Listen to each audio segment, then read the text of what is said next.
There we go. My name is Sandy Marone. I'm the Senior Client Manager here out of the Winnipeg, Manitoba office. And we're joined today by Edwin Wooster. Ed is our hazardous material regional practice leader. And so what that means here at Pinchin is he really is our hazardous material guru. He's the guy that helps shape best practices here in our region. He's the one that we go to when we go, what the heck do we do, right? So Ed's been with us for almost 30 years here at Pinchin. So he is seen as the hazardous material expert here for the region. He gives, he used to do trainings constantly here. Unfortunately, with COVID, a lot of those in-person trainings have had to be put on hold. So we do a lot of training this way, right over the line. How I'm going to encourage questions, because I'm a big believer in adult learning, and I really hope everyone today can walk away with some best practices to take back into your own portfolio or renovations, demolitions. So please, if you have questions as we go along, I'm the moderator. So I will type them in the chat, and then at an appropriate time, I just kind of interject with Ed and we kind of go through them, because if you wait till the end, it's hard to build with that adult learning, right? We want to address a question, understand it, and then we can keep learning on top of that. So if you have questions, put them in the chat and I'd be happy to answer them for you. So in saying that, I'd like to hand it off to Ed, and we'll get started on some national understanding of hazardous material best practices. Awesome, thank you. So the presentation is called Hazardous Materials Best Practices and Regulations. The regulations part is going to be a very, very high overview. We're not going to spend a whole lot of time on regulations simply because regulations are governed province by province. And because of that, we'd be here all morning trying to cover the regulatory components for each individual province, because every province is slightly different. There's going to be some key components that are going to be standard, right, or very similar right across the country. So we're gonna kind of put a bit of focus on the key components that are either spelled out or implied under the regulations, and just give you a kind of a very high overview on that aspect of it. And then we've got some summary sheets that, if you're interested, you can drop Sandy an email and afterwards, and we'll send you out copies of them. So that's just to say that, Ed, I'm going to actually send everyone a copy of that, so that I don't have 170 emails after. Everyone here is going to get a copy of these cheat sheets after, because I think perfect. They're great resource materials. Yeah. So perfect. So with that, we'll carry on with the main presentation. So why Pinchin? Well, we've got local resources and national experts. We've got over 40 offices coast to coast, and we've got, as you can see, 178 people logged on or registered for this presentation, coast to coast. That's pretty impressive class size for something like this. So we have the resources to help people that have national portfolios cover the stuff, their projects coast to coast. And at the same time, even local people, we've got local resources in every province, so we can tailor something to whatever client we need. We cover building sciences and sustainability, emissions reduction, environmental due diligence, environmental sciences, hazardous materials, and the list goes on, as you can see from this slide. When I started almost 31 years ago, all we did was asbestos. So it's been quite an evolution to watch the company grow and evolve into all these services that we provide now. So it's been a neat journey, and I'm really happy to say that I've been here for the vast majority of it, because this year we're celebrating our 40th anniversary as a company. So that's a pretty significant milestone for us, and we're pretty proud of it. Hazardous materials include asbestos, mold, lead, mercury, PCBs, and other designated substances. We deal with hazardous material assessments, abatement projects, testing, inspection, and design of remedial work. So we do radon testing and mitigation as well. Indoor environmental quality, which includes mold, investigations, consulting and analysis, assessment, control, remediation of mold contaminated sites, and Legionella testing and management. Radon, it's rated up there with smoking as one of the leading causes of lung cancer. Environmental due diligence and remediation. There's a lot of transactional due diligence involved with building purchases or refinancing. The banks are very, very big on that. We assist with remediation and decommissioning. We just underwent a huge project here in Winnipeg where a school playground was being remediated. They excavated more than a foot of soil off the entire playground because of industrial lead contamination from emissions over the decades. It was a huge project. We assist with landfills, waste management, soil vapor assessments, underground storage tank management are all examples of environmental stuff that we do.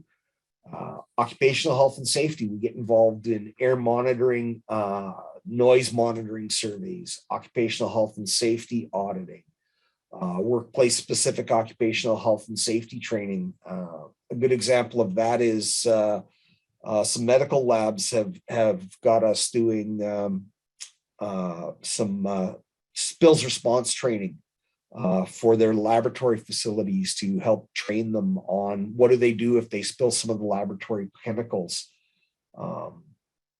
We do construction hygiene, exposure control strategies, and emergency responses as well. We've ventured into geotechnical engineering with site investigations and evaluations, slope stabilization analysis, and materials testings and inspections. Environmental monitoring and compliance. They don't like it when we call it the bugs and bunnies stuff, but that's the nickname that the industry has been given when they get into surface water quality monitoring and assessments, endangered species inventories and monitoring management, wetland assessments, and the list goes on. So a little bit of an overview of what we're going to cover this morning. We're going to do a review of hazardous materials. We're going to talk briefly about the history of asbestos. We're going to talk about the health effects of asbestos and other hazardous materials. We're going to talk about assessment and remediation processes. We're going to do a very high overview on regulations, as I mentioned previously. And we're going to talk about some tips that lead to successful projects and reduce liability. So when we talk about hazardous materials, the list is pretty extensive. The province of Ontario actually has a very defined designated substances in their regulation that's mandated to assess for. Other provinces, on the other hand, have specific regulations that tie specific to asbestos and then cover off the other hazardous materials as kind of a generic chemical biological substances sort of regulation component. So we see some provinces are very, very specific about what needs to be monitored, and then others have just kind of a wide spectrum regulation that says if it's a hazardous substance, you have to do a risk assessment. So we deal with asbestos, mold, various chemicals, bird and bat droppings, rodent droppings. We get into silica, lead exposures, mercury, and PCBs are some of the more common ones. Sandy just shared one of the polling questions here for you if you want to take some time and answer it.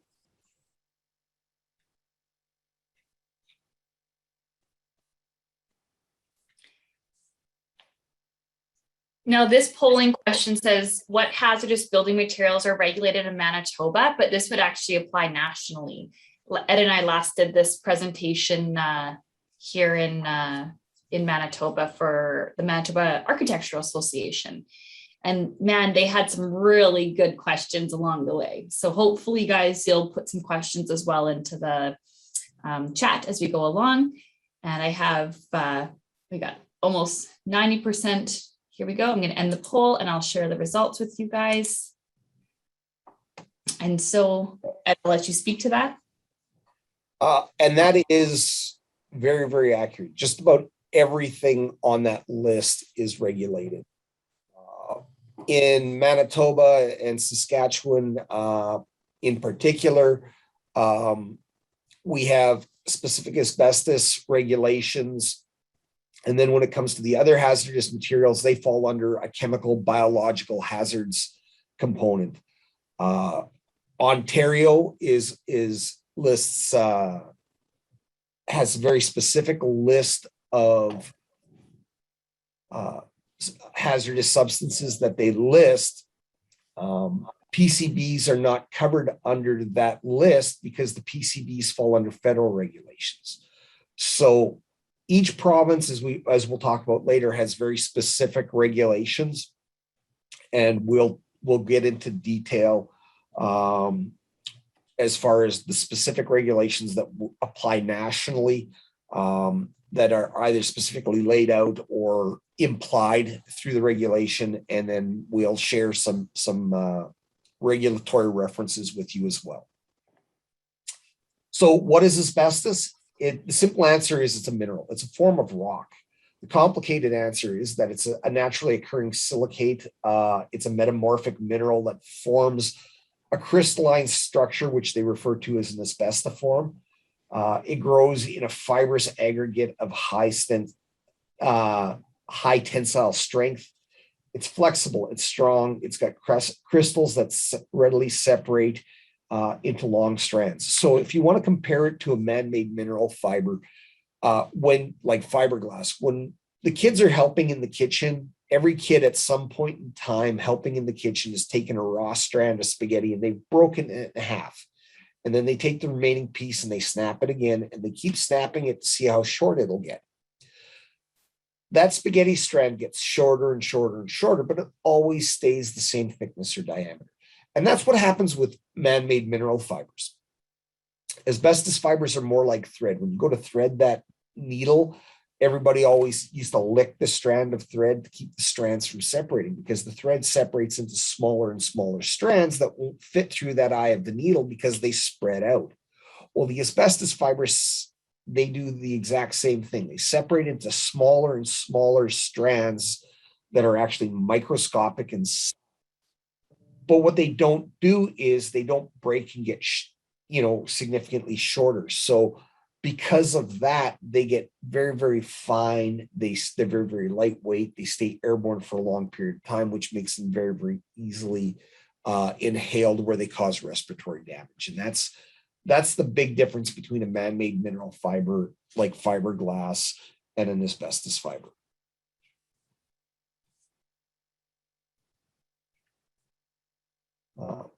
Some photos of asbestos in its raw form, and what looks like strands of fibers coming out of those rocks are actually bundles and bundles of microscopic size fibers that are actually stuck together, and they keep separating as the material is aggravated. It was used for a lot of reasons. It's flexible and it's strong. It was heat resistant. I have seen asbestos cement products that were exposed to welding temperatures that didn't have a mark of damage on them when the fire was put out. I was doing work at a fossil fuel generating station, and they had a fire breakout on the coal conveyor. After doing some welding, they'd had a fire watch on hand, and they kept watch as long as they were required to under the fire watch. But what had happened is some of the sparks had got into some coal dust, and they didn't actually ignite until hours after the fire watch had ended. And they had a very, very hot fire in the coal conveyor, but the coal conveyor was literally encased in asbestos cement panels. And there was not a mark of damage on the asbestos siding when the fire was put out, even though a huge section of the conveyor had been completely destroyed by the fire. It was absolutely amazing to see how resistant it was to high intense heat. It was a great electrical insulator, so we see it in a lot of high voltage components. Arc chutes in locomotives was one place where we've encountered it. We've seen it in high voltage switchgear. It was resistant to water and many chemicals. I've seen asbestos. There's asbestos cement pipe used in a lot of major cities. It's talking to people at the City of Winnipeg Water and Waste. They've advised us that the asbestos cement pipe that they've got underground here is outlasting its expected life expectancy. And in some cases, it's outlasting replacement pipes that have gone in afterwards due to water main breaks. So it's an absolutely incredible product that way. It doesn't rot, it doesn't mildew. It altered the viscosity of liquids and slurries, so they added it to plaster, drywall joint compound, tar mastics, glues, caulkings, and adhesives to improve their workability. The last count we had well over 3,000 manufactured products that were used in North America. 70% of those by tonnage were construction materials. We are still encountering new products every year that have asbestos in them that we didn't know previously, or we've never seen asbestos used previously in those products. So literally, if it's not glass, wood, or metal, and it was manufactured before the mid 80s, it's suspect to contain asbestos. 70% by tonnage of asbestos went into construction materials. When we talk about regulated asbestos minerals, they fall into two families, serpentines and amphiboles. Chrysotile is the only asbestos form that falls under the serpentine family. When the amphiboles, they're straight, they're needle-like. Chrysotile, when they refer to it as a serpentine, the name kind of speaks for itself. It's kind of squiggly in nature. Chrysotile absorbs water easily, and it doesn't break down into nearly as small of asbestos fibers or size. So it's considered to be less hazardous than the amphiboles, which are straight, needle-like, and repel water. Now, if you talk to Vladimir Putin in Russia, he'll tell you that chrysotile is absolutely harmless, but there's plenty of documentation that shows that chrysotile is a carcinogen. They are still producing asbestos-containing products in other countries as well. I actually follow a page out of Russia on Instagram called Asbesto Cement, where they show pictures and all kinds of share information on asbestos products that they're making in Russia right now. The US increased production on non-friable asbestos-containing products a few years ago. Meanwhile, Canada has banned the import of all asbestos-containing products into Canada. So when we talk about amphiboles, we've got crucidolite, which is considered to be the most hazardous form of asbestos. Fortunately, it's not commonly used. We have tremolite and actinolite that are used or found in vermiculite insulation. And phospholite was not commercially used, but ever so often we find it as an impurity in some of the different products. And then amosite or grunerite was the second most commonly used form of asbestos next to chrysotile.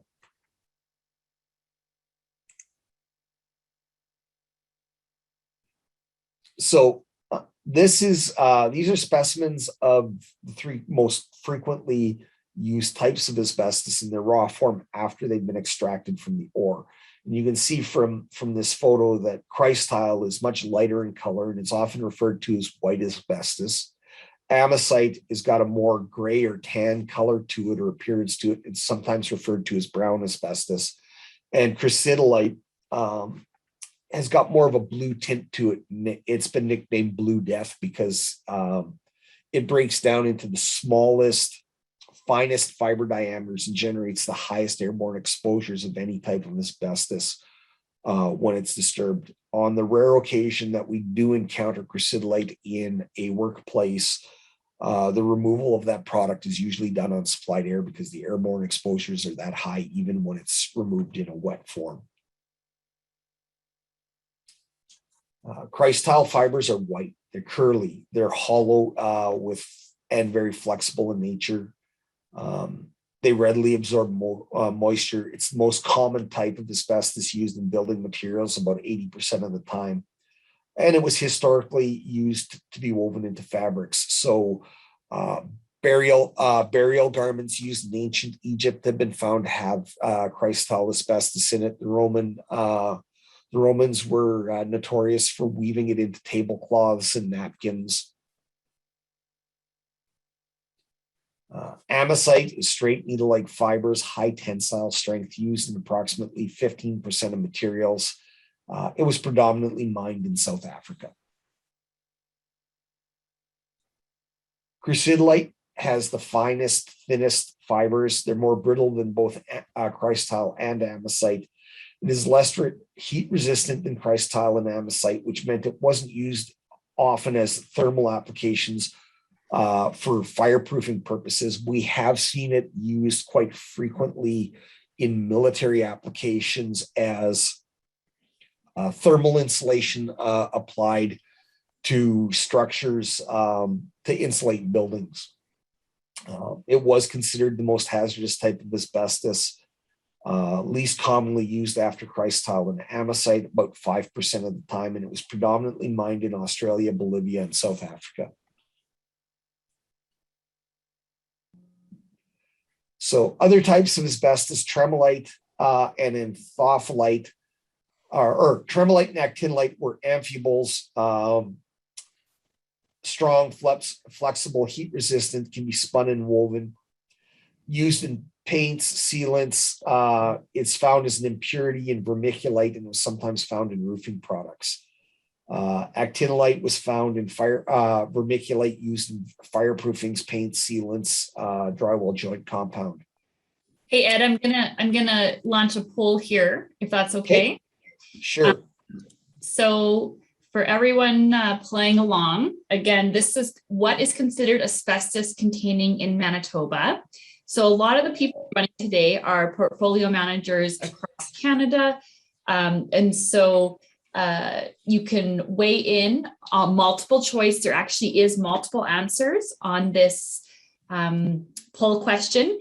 I know a lot of you guys may only look after portfolios maybe in Ontario or BC, but I think one of the things that Ed and I are really trying to bring light to is that it's different in every province across Canada. And so while you may be the Ontario Hazmaster in your portfolio, you're now looking after Manitoba, one province over, totally different ball game. And so that's really one of the things that we're going to be highlighting, is that we can't get into the real nitty gritty of every province's regulatory nuances, because Ed's been doing this for 30 years and, you know, he still has to look it up sometimes when looking at the Yukon, right? So I'll just give you guys another 5 seconds here. I've seen a lot of people have weighed in on what you think is considered asbestos containing here in Manitoba. Again, there are multiple correct answers on here, and it is supposed to be tricky because it is a tricky concept. And so I know when Ed and I were putting these questions together, you guys are probably having to deal with these questions all the time. And it can be a tricky concept. So I will launch. Not everyone got a chance there, but Ed has a lot of information to cover. So Ed, I'll let you talk about the results. So in Manitoba, it's 1% or greater asbestos content for non-friable materials and less than 0.1% or greater for friable materials. Any amount if found in vermiculite. But we've recently had our provincial guidelines updated, and the provincial guidelines reference Part 36 of our regulation, which is the chemical biological substances. And it says if there's a hazardous material present, you have to do a risk assessment. So our province is turned around and said, so if it's less than the regulated amount, but you detect any asbestos in it, you're not off the hook. You have to do a risk assessment during renovations to ensure that the activities you're doing won't result in a worker exposure. When we get to other provinces, some of the provinces, it's defined as 0.5%. Some of the provinces like Alberta have a requirement that if there's any asbestos detected, you have to treat it. And then it really changes in every province right across the country. Saskatchewan, it's And why don't you go to the next slide, because it has a great layout to maybe show some of these nuances. oh, here we go. Yeah. So we see that BC, it's 0.5% for friable and non-friables. Alberta, it's any amount of asbestos. So two quick things here, Ed. Can you just confirm again the difference between friable and non-friable? Sure. Friable is anything that's readily crushed, pulverized, or rendered to powder with moderate hand pressure. Non-friable is anything that's not easily rendered to a dust. So things like vinyl floor tiles, asbestos cement products, caulkings, glues, and adhesives, which are kind of like the chewing gum when the little guy gets it, his hair mom has to come along with a pair of scissors and cut it out because the gum's not letting the hair fibers out. Something that doesn't readily produce dust. So when we look at these slides, we see that the numbers really vary from province to province. On the East Coast, we're at 1% across the board. Yukon, Nunavut, Northwest Territories, 1%. Federal requirement is 1%. But here's the scary thing.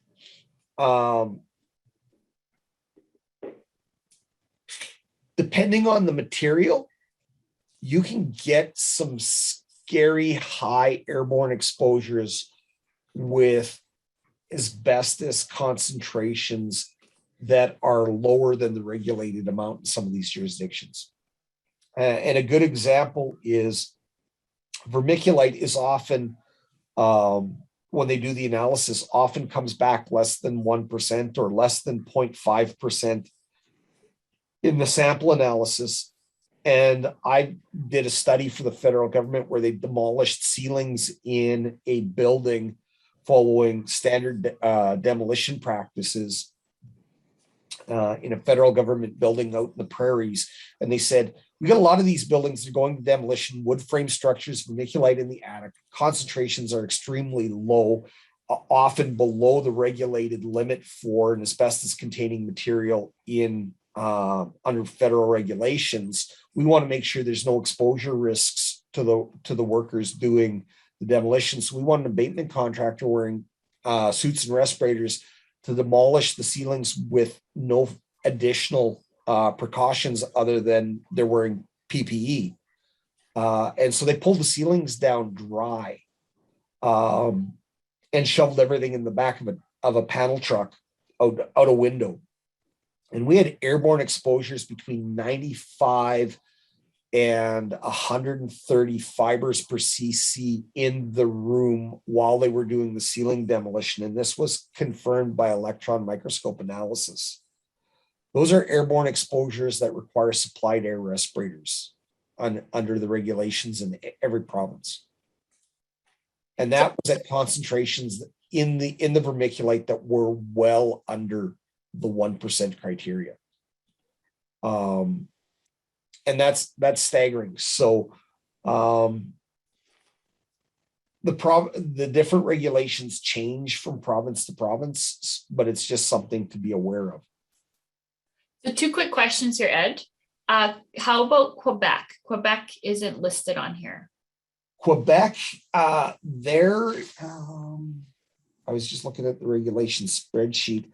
I believe they are very, very close to less than the 0.1%. I don't do a lot of work with Quebec, so I don't know right off the top of my head, but I know their requirements are very, very strict.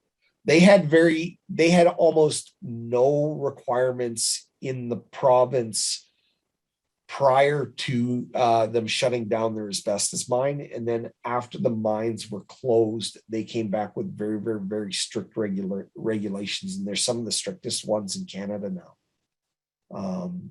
and unfortunately, I can't remember right off the top of my head what the number was, but it was, I believe it was less than 0.1% was what the requirement was. And could you please confirm when ACM was banned in Canada? We have a portfolio manager here that has a 10-year-old building with asbestos cement pipes that are 6 to 10 inches in diameter. So it's a 10-year-old building and they got asbestos pipes. So the ban went into place at the end of 2018. So the end of 2018, beginning of 2019 was when the ban was implemented. The ban has exemptions in it for a number of different items, situations where there is no readily available replacement material, certain military applications, certain components in rocket fuel engines. So there's some very specific exemptions in the ban, allowing a little bit of leeway on the import. But then there's the other aspect of non-compliance issues as well. They banned the use of lead coatings on toys years and decades ago. And ever so often, you still see a recall on toys coming from third world countries that had lead coatings in the paint on. You'll see the recalls on them.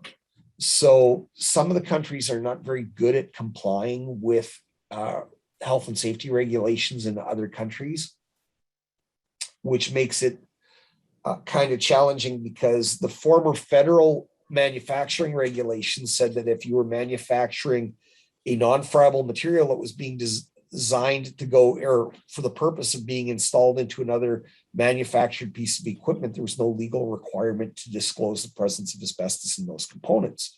So right up until the end of 2018, gaskets, butyl tape in windows, brake pads, clutch plates in mechanical equipment could all have asbestos in them. Gaskets were routinely made with asbestos in them, and there was no legal requirement to disclose that there was asbestos in those products. So they've been imported into Canada right up until the ban, legally, with no legal requirement to actually tell anybody those were asbestos containing components. The question becomes, when the ban came in, is anybody checking or enforcing to verify that those products are no longer containing asbestos? That I don't know the answer to. I don't know what the enforcement level is. We don't know who's checking it or if anybody's checking it. And I don't know where to find that information, to find out for sure whether or not anybody is verifying whether or not products being imported are complying with the ban.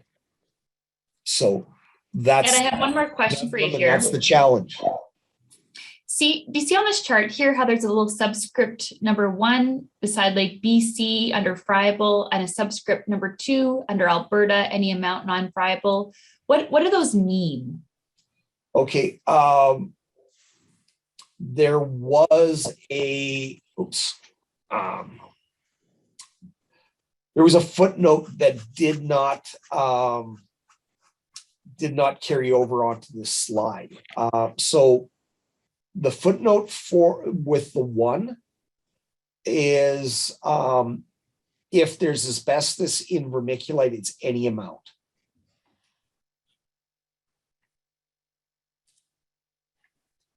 And I can't recall what the footnote for Alberta was. I would have to double check that one. But the one under BC, Saskatchewan, Manitoba, and Nova Scotia is if there's any amount of vermiculite that's detected in vermiculite, you have to treat it as an asbestos containing material.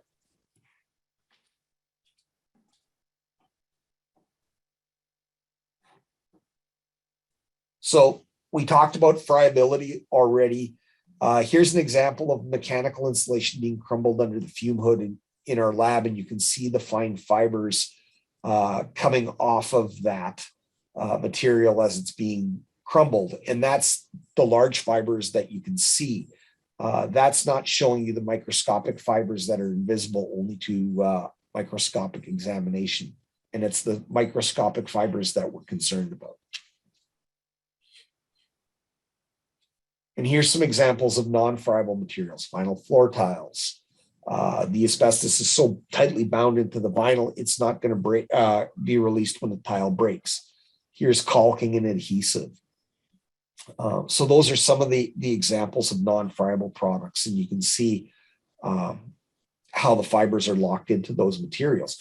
Now, it's important to understand, if you start taking power tools to these non-friable products, you're now creating a fine dust, and that can create some very, very high airborne exposures.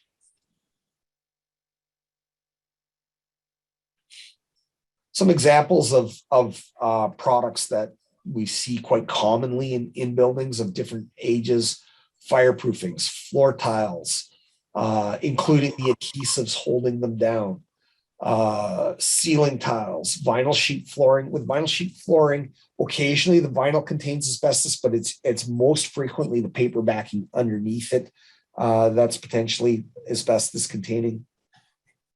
Texture coats, everything from thin stipple coats to thick, like the thin popcorn ceilings in residential applications, to thick soft acoustical plasters. Mechanical insulation, vermiculite, drywall joint compound, plasters, and asbestos cement pipes are all examples of commonly found products, but the list is much longer than that. Stucco finishes, asbestos in paint. We don't typically find asbestos in wood fiber tiles, but what we've had is there's been a number of cases where they believe the wood fiber tiles were run down the assembly line after they made asbestos containing ceiling tiles, and the equipment wasn't cleaned adequately. So we've found situations where wood fiber tiles have had trace levels of asbestos in them as cross-contamination from the equipment where they were manufactured on. So in some of the provinces like Alberta, where they have very, very, very low tolerances for what's defined as an asbestos containing material, they have to be sampled to verify that the asbestos content isn't there, because they haven't been cross-contaminated during the manufacturing process. So to understand lab results, there's a number of things that we look at when we're looking at an analytical report. When they do the analysis of a material, they have to analyze each layer as its own individual material. So when we look at things like plaster products, you're going to have a finish coat and a base coat. And sometimes we've seen as many as 5 layers of plaster in a single sample, and each layer has to be analyzed independently as part of the analysis process. Every regulatory body across the country has adopted in some form or another the ASTM standard for sample collection, which establishes basically a 3-5-7 rule for the minimum number of negative results that are required to rule out the presence in a particular material, depending on the quantity of that material. So at minimum, unless it's just a patch or a very minimal amount of use of that material, like a vinyl sheet flooring product in a bathroom that is extremely tiny, that hasn't been used anywhere, you need a minimum of 3 samples to rule out the presence of asbestos in the product. Other products like plaster or drywall joint compound or fireproofings that cover large quantities of surface material, they use 3, 5, or 7 samples to rule out that the presence of asbestos in that material based on the quantity of the material in square footage or square meters. So when we're collecting samples, or when samples are being collected in the field, the sample collection is done based on the material being what the regulations refer to as being homogeneous. And the term homogeneous means something is a material that is visually similar in nature and installed in the same era or time frame. So basically, it's got to be all installed at the same time, and it's got to be visually identical in appearance. So what we do when we're sampling products is, to make the analysis easy to understand, we'll collect the samples in groupings of samples. So when we look at the first set of sample results on this slide, we see sample 1A and sample 1B. And it's the description, so that's the sample ID number. The next column over says the description, and it says wall, drywall, and joint compound in location 1 for both sample 1A and 1B. These are actually two samples in one sample set. 1A is the first sample of drywall in that room, and 1B is a second sample of the same drywall in the same room at a different location. So that groups those as being one homogeneous material. So when we look at the results, we know that they sampled the same product. And if you can see, the next column says asbestos, and it says that 3% cryostyle was detected in both samples. Other fibrous components, there was nothing listed. And then the next column over, it says 97% other materials. So what this is telling us is 3% of the sample that was analyzed was cryostyle asbestos, and 97% of that material was other junk. And then they look at it, and it looks and it says it was tan, it was non-fibrous in material, and it was all homogeneous in appearance.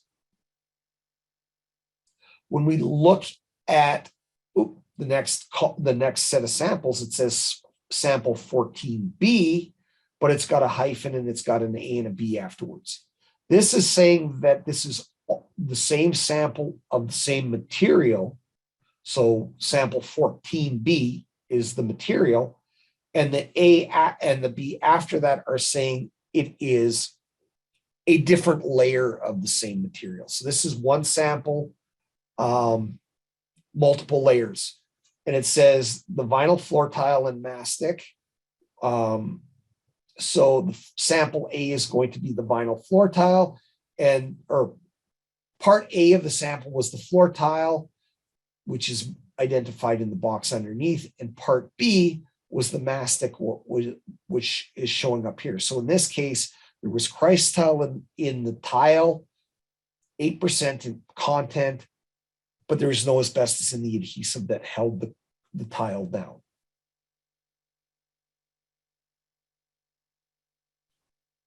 Here's another sample, sample 11. They collected the mortar from the exterior of the building, and it was reported at less than 0.5% cryostyle. I believe it's mortar.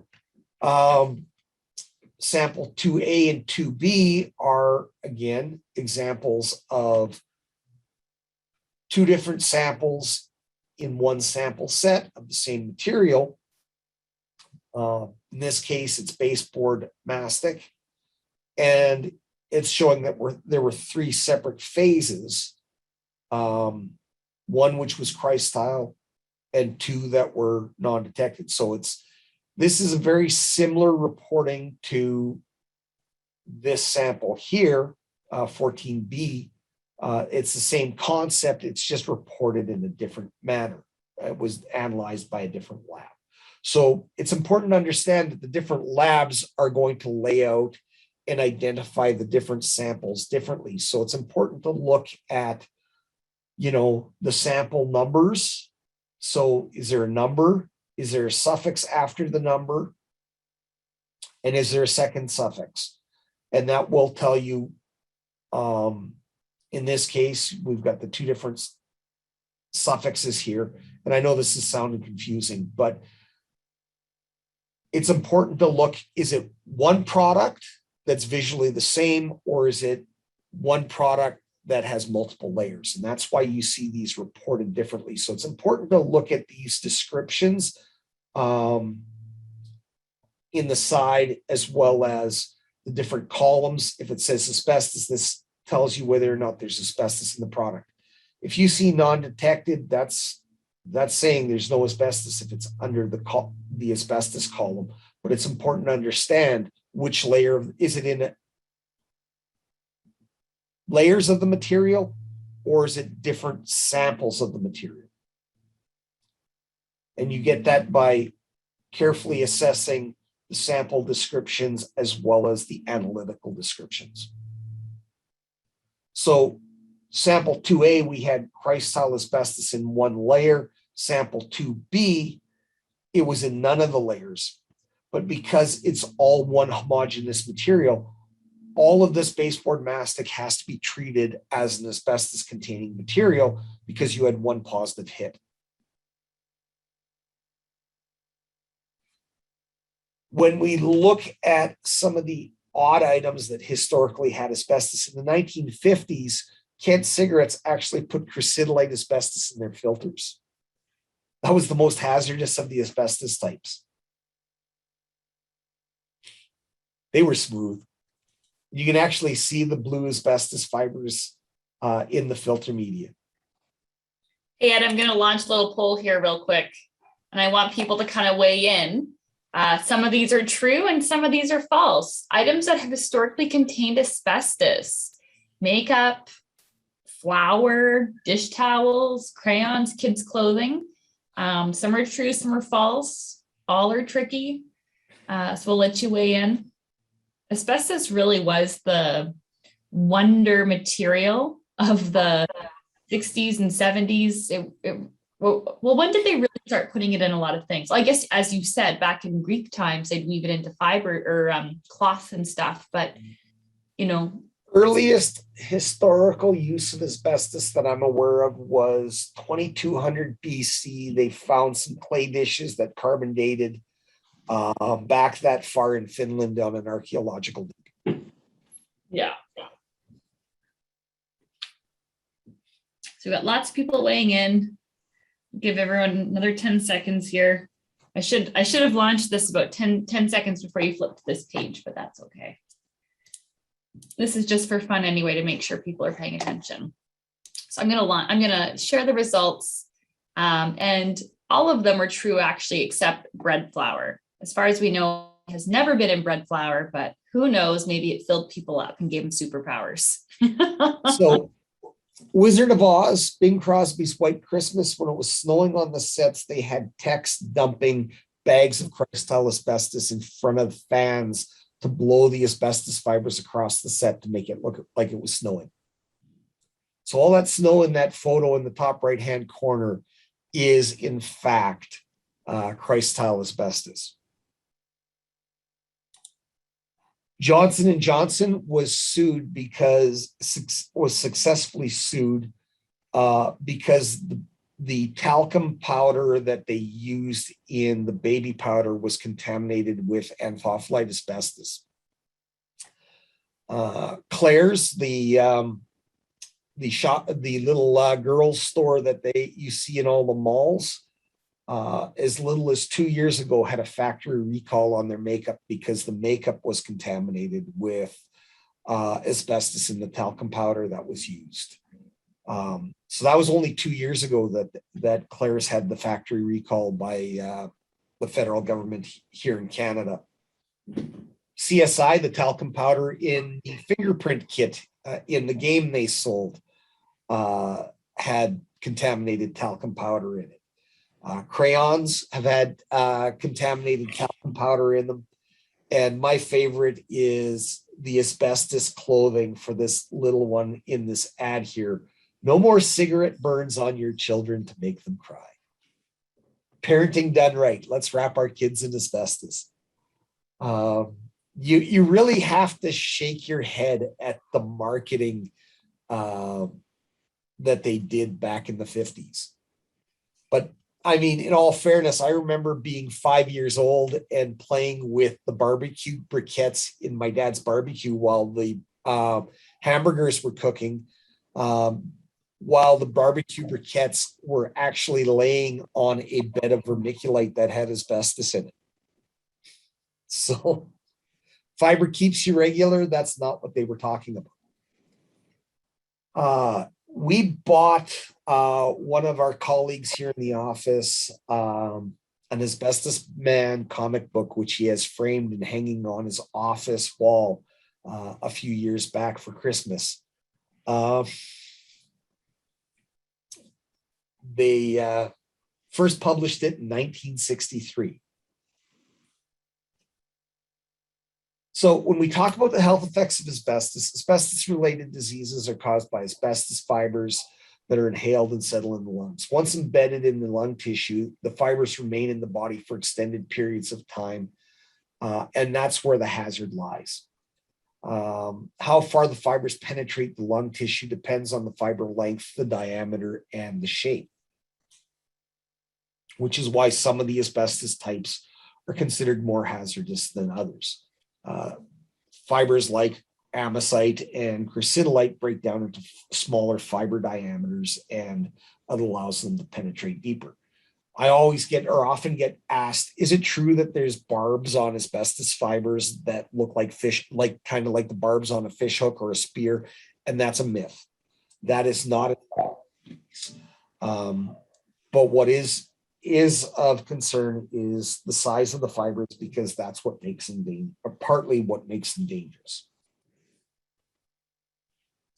Asbestos-related diseases, lag time or latency period from the time you're exposed to the onset of the disease is anywhere from 20 to 50 years.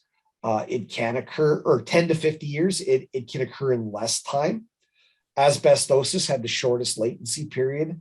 That's scarring the lungs caused by high levels of asbestos exposure. Lung cancer, anywhere from 15 to 25 years after being exposed. Mesothelioma can take 30 to 50 years. Oftentimes it can occur in less than that. What it means is the exposures we're seeing today are the diseases we're seeing today are from exposures that occurred in the 60s to the 90s. We don't anticipate the disease rates to drop anytime soon, simply because there are uncontrolled disturbances still occurring in workplaces today. Cases where people haven't assessed their buildings prior to doing renovation work, a lot of residential work. We find when you get into rural or remote communities, there's a lower level of knowledge. There's a higher cost to bring specialized trades in to do the work correctly. There's a higher cost to bring qualified consultants in from the larger cities to do the inspection and air monitoring that's required to ensure the work is being done safely. And we have lower levels of enforcement because we have less workplace Ministry of Labor inspectors covering larger areas of geography to try and enforce the rules and the regulations. So there's a lot of different aspects on why the exposures are still coming, mainly because of non-compliance in the different jurisdictions. The frequency of mesothelioma cases is still increasing due to the years of use, the latency period, and the fact that it requires lower levels of exposure than other forms of asbestos-related diseases. There's a widely accepted myth out there that says if you wet asbestos down, it's safe to handle. The reason that myth occurs was in the early 1900s, the insulators realized that they were losing a lot of their colleagues to asbestos-related disease, especially in the 1920s and 30s. In the 1920s, Prudential life insurance, which out of the US, which quickly followed by other insurance companies, would actually refuse to provide you life insurance if you were an insulator, or they would charge you higher premiums because you were deemed to be a high risk. So what happened was in the 1920s and 30s, the insulators started wetting down the asbestos to lower the risk of getting asbestosis. And they found that there was a corresponding decline in asbestosis cases among insulators in the 40s and 50s. Well, it only takes 10 to 20 years for asbestosis to show up. So it makes sense that the numbers started to decline. And so this myth was perpetrated that said, if you wet it down, it's safe to handle. But what wasn't really relayed back to the trades and the industries after that was there was a notable increase in lung cancer and mesothelioma cases that followed among insulators in the 40s and 50s. The diseases didn't go down when they started wetting the asbestos down. What happened was insulators and tradespeople started living long enough to develop other forms of the disease instead. Hey, Ed, I have a quick question. Does fibers in the lungs cause enlarged lymph nodes in the lungs?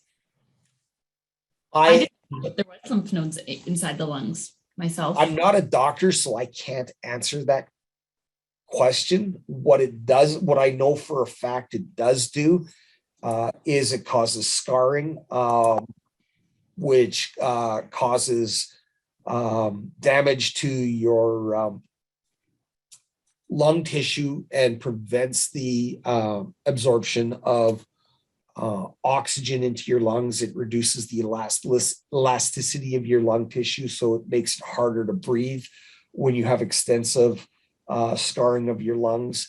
And then what happens is your antibodies in your body, the macrophages, the white blood cells, they attack those fibers that are there, and it causes scarring, which later leads to tumors, which cause lung cancer or mesothelioma. Now, this is occupational disease fatalities recognized by the Manitoba Workers' Compensation Board in a 10-year time frame between 2006 and 2015. We've seen, I've looked at other slides from other provinces, different statistics that have been released over the years, and these statistics are very, very similar from province to province. We see that the leading cause of workplace fatalities these days is motor vehicle accidents when it comes to fatal accidents. When it comes to occupational disease, and that's 21% of fatalities.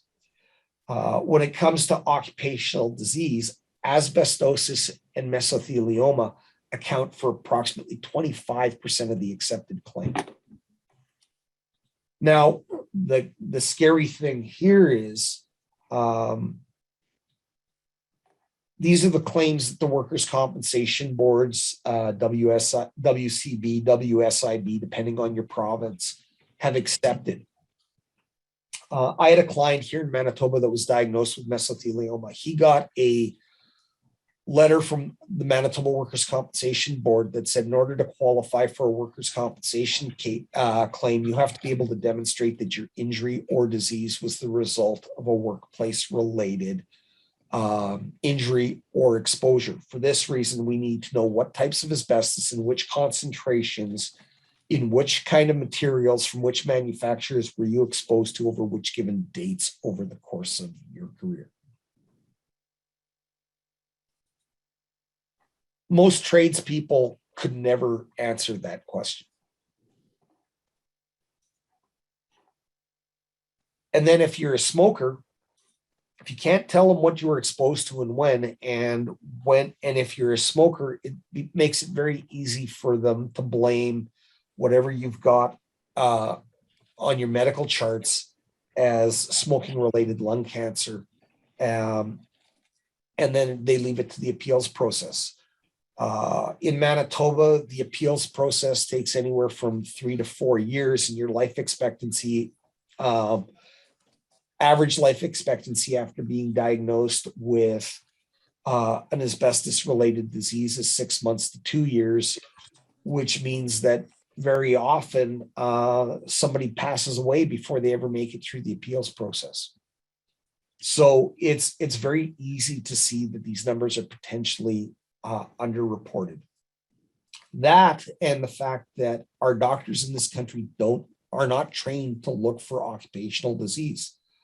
My son took a job working in a gun range in his early 20s. He worked there for about 6 months. He called me one day and he said, Dad, he goes, what do you know about lead exposure? And I'm going, well, one, I taught you, a fair amount of that when you were younger. I would have expected that you would have asked me sooner than after you think you've been exposed at work. But two, what have you been doing? And he listed off all his activities. And I read the kid the riot act because he had been doing all kinds of activities at the gun range that were disturbing lead with no precautions or inadequate precautions. And I read the kid the riot act, scared the crap out of him. And I sent him to, I had him run to the ER for lead exposure. And he spent 10 hours in the ER and the doctors didn't run blood tests because they didn't know what blood work to run. I took the kid to my family doctor. This was on a Saturday. He left distraught after being there for 10 hours and having literally no medical treatment. I took him to the family doctor the following Monday. My family doctor said, Ed, he goes, you've been a patient of mine for years. I got to tell you, he said, I've never dealt with a lead exposure case. He said, I've never knowingly treated an occupational exposure case. And I don't know if any of my colleagues ever have. He said, we get trained just a little bit on occupational disease in med school, but we don't get a lot of detailed training on it. And it's not on our radar as something to even look for. So unless a patient brings it to our attention that they've been exposed to something in the workplace, we're not looking for it. And he says, I have to be honest, I don't know what blood tests to run. He says, we've got medical journals we can consult. I'll consult with my colleagues. We'll find the answers for you. But if we can't find adequate answers, we will refer him to an occupational physician. But there's only 2 of them in the province of Manitoba, and it's a long wait to get in to see them. And that's scary because every doctor is trained to look for smokers. Nobody is trained to look for occupational disease. And so when a tradesperson or anybody for that matter shows up in a doctor's office with respiratory issues and they've been smoking for 10, 20, 30 years, the doctor's first place to go is to blame to look at that mass on their lungs, go, it's smoking related lung cancer. And they tag on against the tobacco companies. The fact that somebody may have been working in an industry where they've been disturbing hazardous materials of all sorts, not just asbestos, with no precautions because they're unaware of what they're working with is mind-boggling. When we look at occupational diseases, disease fatalities, and rule out occupational accidents, we see that 29% of the claims were tradespeople, 2% were their helpers, 4% were technicians, 13% were skilled laborers. Well, this is our construction industry. Almost half of occupational disease claims are construction industry. And that's a question for you. How can we document lead or asbestos exposure to qualify for work insurance? The regulations call for risk assessments. And that means that prior to doing work that has the potential to disturb an hazardous material, you need to evaluate. And it's a regulatory requirement to do assessments prior to renovation or demolition that has the potential to disturb those materials. In the absence of physically disturbing them, there's not going to be a measurable air exposure in the workplace. It's when the work is going on. So it's a matter of doing the hazardous materials assessments before the renovations occur, doing it with adequate time frame to help develop a proper scope of work to ensure the work is being done safely and being priced accordingly by the tradespeople, and then doing the assessments and monitoring during the work to ensure that the procedures being followed are actually working. When we look at the age groups, we see that between 15 and 44, occupational disease is almost non-existent, but that falls back to the 10 to 25, 35, 40 year latency period from the exposure to a hazardous material of any sort to the onset of any disease. But what's scary is we see that after people retire, the occupational disease statistics skyrockets. And the scary thing is doctors are not looking at what you did for a career after you've retired. So if these are the numbers we're seeing after retirement that are being tagged to occupational exposures, how many are being tagged to smoking and are being misdiagnosed and completely missed? These numbers are potentially dramatically higher than what are reported. And that's for all occupational disease, not just asbestos related. Manitoba, we average about 10 fatal cases a year of asbestos related disease. And the numbers haven't changed much over the decades. Lead paints were added. Lead was added to paint for durability, for pigmentation, for coloring. My youngest one is just, he's too smart for his own good, and he was restoring an old motor, and he decided he was going to attempt to make his own red lead oxide paint from lead that he extracted from a battery. I read the little maniac, the Riot Act. He's 20-something years old. He's pretty intelligent. He understands health and safety precautions pretty good, because after his brother got exposed, that was a hot topic. But the fact that, the kid's smart enough to figure out that they used lead oxide to create red dye and paint is pretty frightening, that he figured it out and that he was thinking about attempting it. Exposure to lead can affect the brain development and damage your primary organs. My oldest son had been an honor roll student in high school, and after being exposed to lead in the workplace for a short period of time, his lead levels were so high in his blood, and the effect on his memory was so severe that he couldn't retain the information on a page of a book long enough to read a book and retain what he read. It was frightening, the results of the lead exposure. It has the most detrimental effect on pregnant women and developing babies, as well as developing children, because their bodies are developing so rapidly.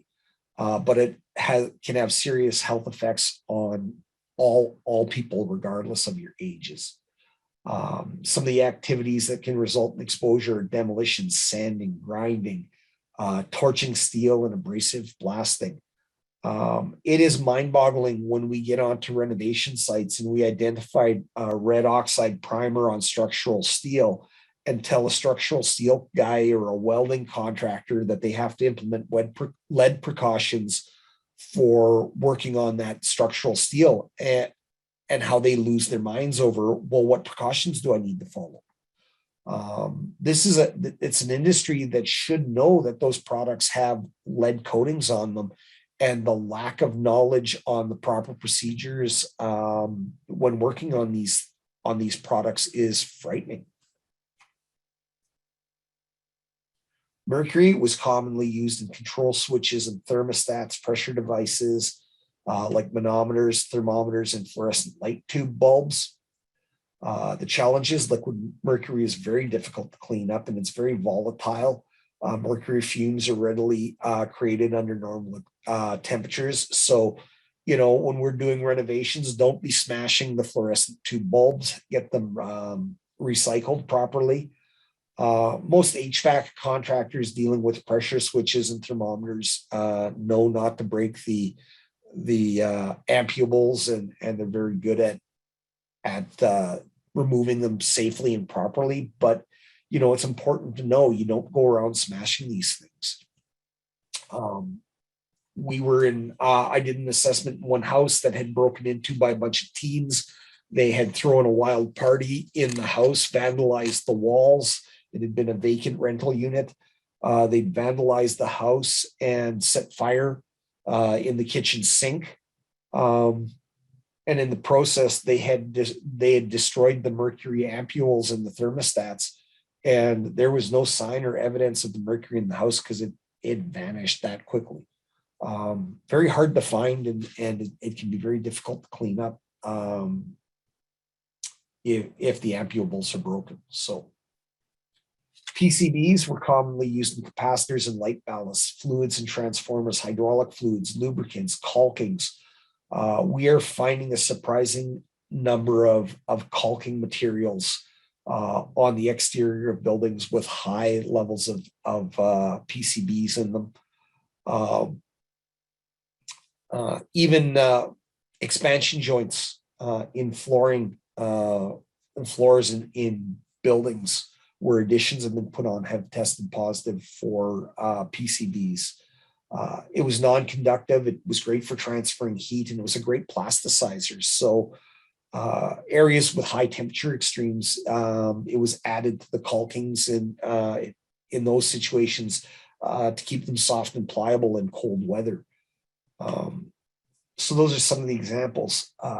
PCBs were used in certain paint coatings, and it's very difficult to find good knowledge of what types of paints and the era that it was added to for paints. So there's not a lot of good knowledge on the use of PCBs in paints, but we do know that in some instances they were added. Other products, mold, no age limit on buildings there. If there's water, 24 to 48 hours, you've got potential mold issues.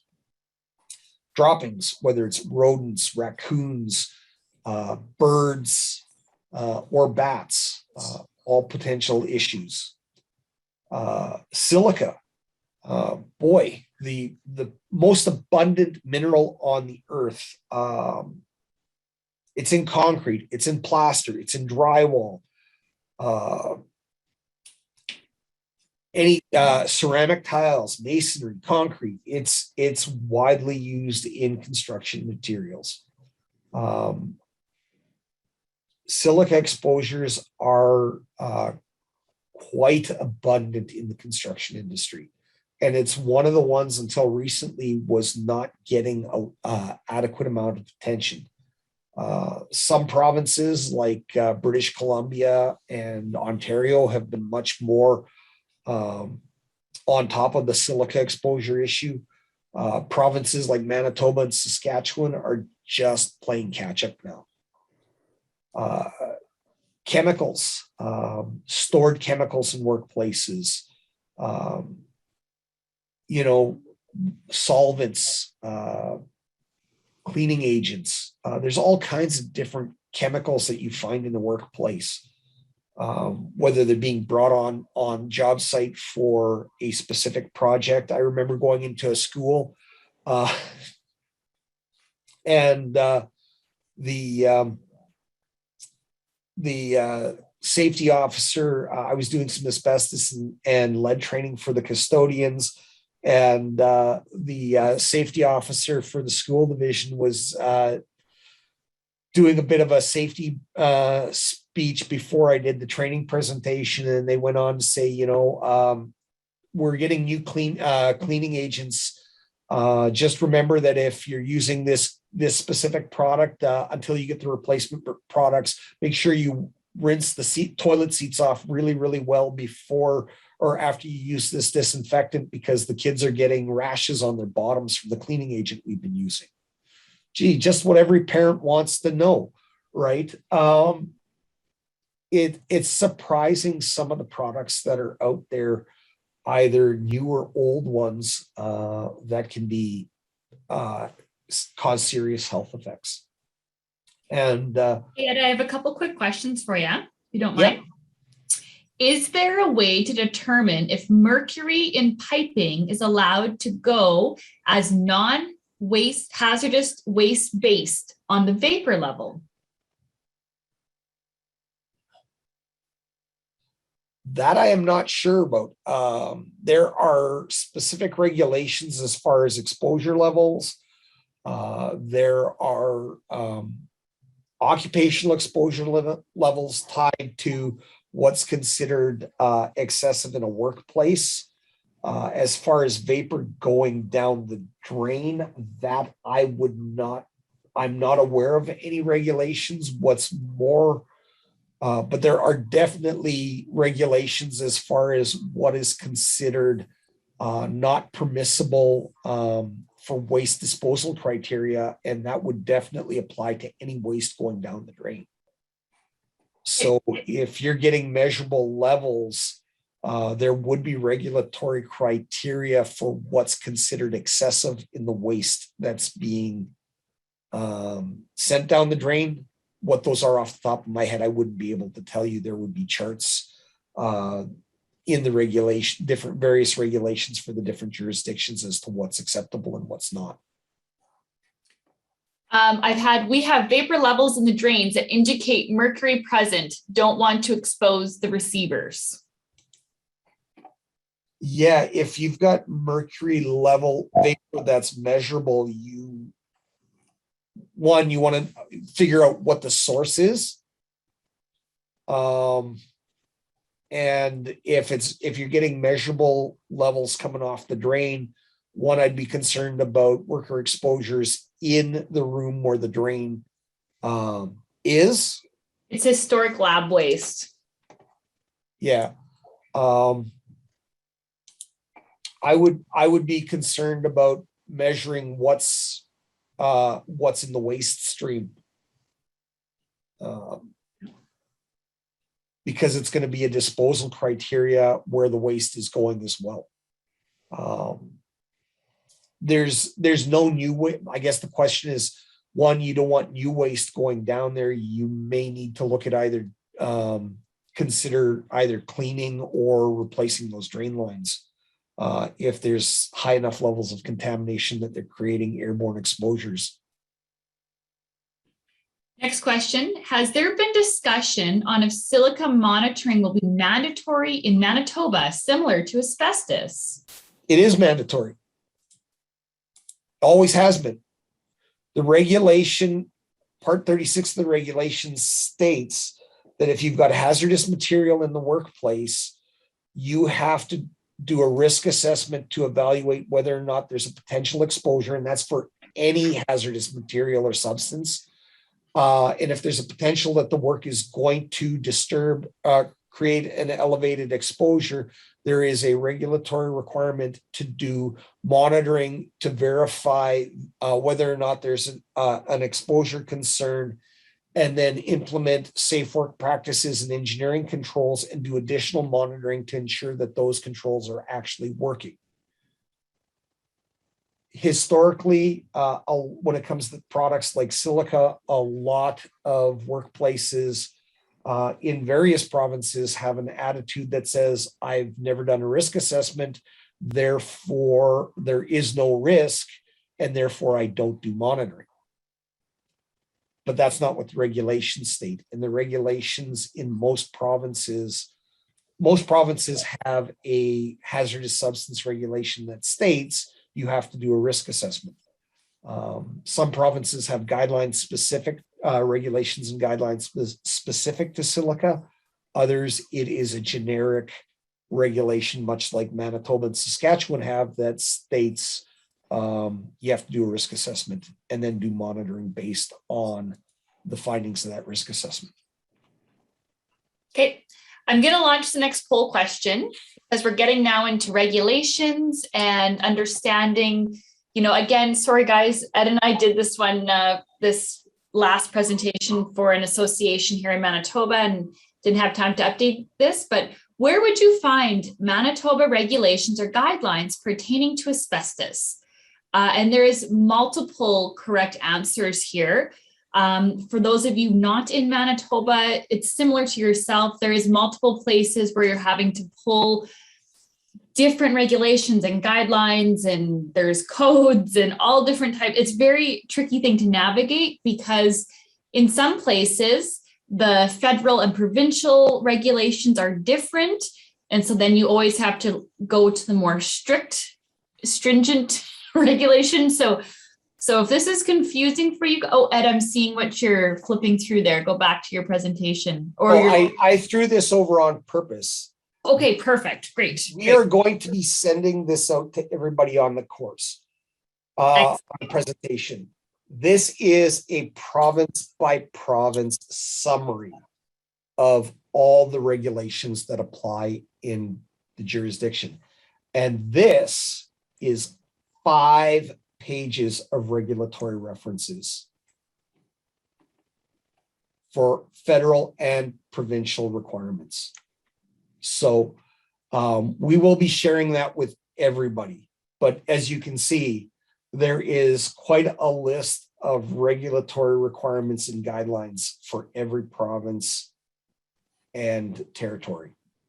So the purpose of the poll question was exactly that, to confuse you, because it can be very confusing.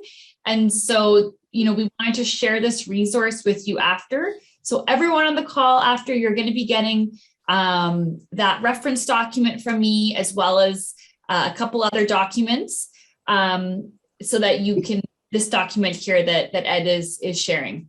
So I intentionally didn't throw these into the presentation because there is the data that applies to each province is so vastly different from province to province that we would be here all day trying to discuss the details, and I'd be having a hard time keeping you all awake.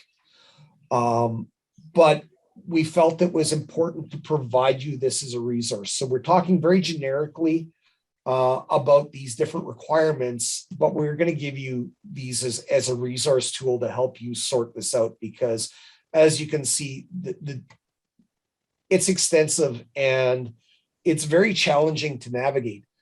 I've been doing this 31 years and I'm responsible for Manitoba, Saskatchewan, and Northwestern Ontario. So I have to have a basic understanding of what applies in each of those 3 provinces, because when my staff come to me for assistance, I have to make sure that I'm giving them the right direction based on which province they're working in. After 31 years, I have a hard time remembering the requirements for every single province that I work in. So for me, it's more important to understand where to find the information and how to get it than it is to actually try and retain it all. And that's one of the goals and the intents of this presentation, is to give you some resources to help you find the right information, to let you know that it's not the same in every jurisdiction.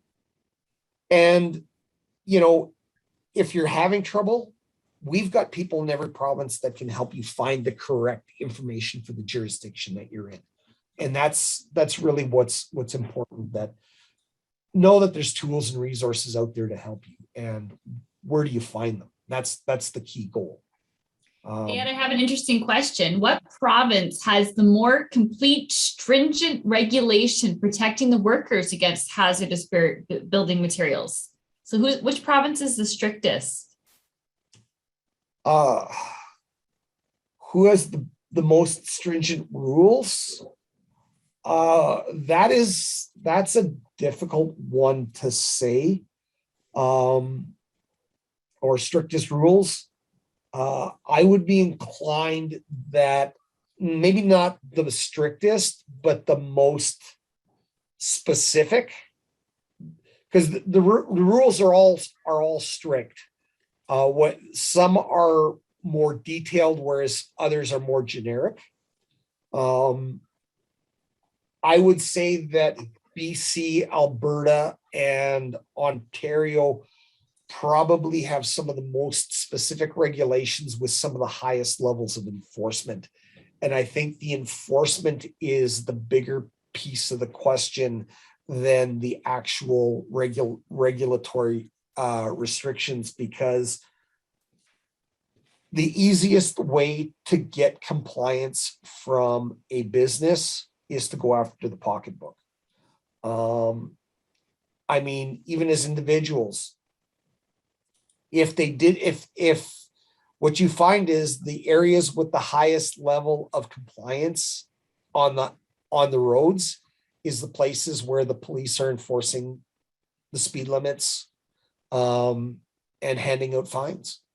In the absence of fines, tickets, and charges, we have a high level of non-compliance.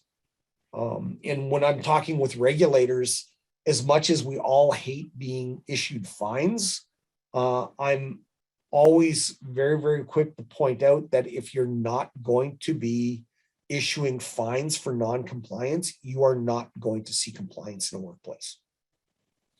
And I have another question here, and I think it rolls in perfectly for the next couple of slides. So you may not have to answer it as you go into it, but question for British Columbia.